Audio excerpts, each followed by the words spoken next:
I first noticed Ethan Parker on a lazy Saturday morning in May. The air was soft with the smell of fresh-cut grass, the kind of morning that made our suburban street feel like a postcard. I was leaning against our porch rail, coffee in hand, watching Mark pack up his SUV for another weekend project at the office. He didn't notice my robe slipping open slightly in the warm breeze. He rarely noticed much anymore. That's when I saw Ethan across the street, standing shirtless in his driveway, a garden hose in one hand, rinsing soap off a sleek black truck. The sun lit his shoulders, making the droplets bead on his skin like something out of an ad. His hair was damp, sticking slightly to his forehead, and when he looked up and caught my eye, he smiled, slow, deliberate, like he already knew a secret. I smiled back before I could stop myself. "Morning," he called, voice deep and smooth.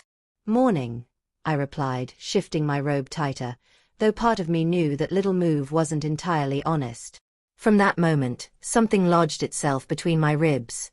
Not quite a crush, but a pulse of awareness that didn't fade. Over the next few weeks, our hellos stretched into small talk. He'd wave when I watered the front flower beds. I'd linger in the yard a little longer than needed when I knew he was outside. He was married. I'd met Claire once, sweet and soft-spoken, the kind of woman who wore her hair in a neat ponytail and baked pies for the neighborhood potluck. But I noticed she wasn't around much during the day. Ethan noticed things too, like when I wore that red sundress that clung to my hips, or how I tucked my hair behind my ear when he spoke. He'd glance down at my lips mid-conversation, and my stomach would flip in a way it hadn't for years. One afternoon, I was unloading groceries when he appeared beside me, offering to carry a heavy bag inside. His arm brushed mine in the doorway. Just that, a brief graze, but it was enough to make me breathless. "You've got a beautiful place," he said, glancing around my kitchen. "Thanks," I murmured, aware of how close he was standing. His eyes lingered on me for one long, charged beat before he stepped back, smile faintly curling at the corners. It happened on a rainy Thursday. Mark was stuck at a conference in Chicago, and I was curled on the couch with a glass of wine when the power flickered out. A knock came at my door. "Thought you might need some company," Ethan said, holding a flashlight. His t-shirt clung to his chest from the rain, his hair darker, dripping at the tips. We sat close on the couch, the glow of the flashlight making shadows dance across his jawline.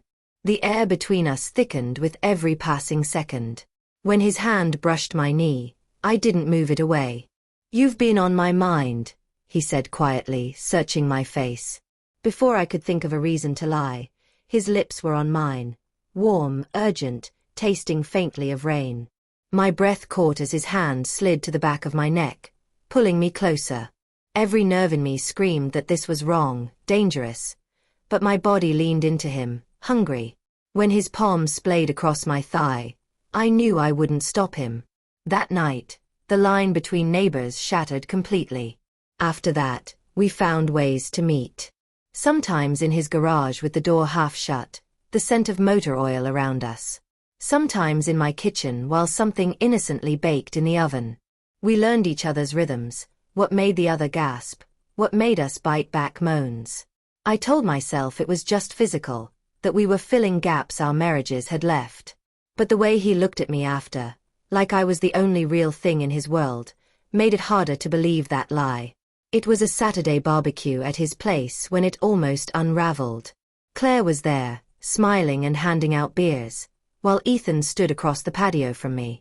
We didn't touch, didn't speak more than necessary, but when his gaze found mine over the crowd, it was like a jolt of electricity. At one point, I stepped inside to use the bathroom, and he followed. The door clicked shut, and before I could say anything, his hands were on my waist, mouth on my ear. "God, I need you," he whispered. We didn't hear the footsteps until Claire's voice called from down the hall. He pulled away, breath ragged, and I stepped out seconds later, heart pounding so hard I thought it might give us away. We told ourselves we'd slow down, be careful. But careful turned into riskier. Riskier turned into reckless.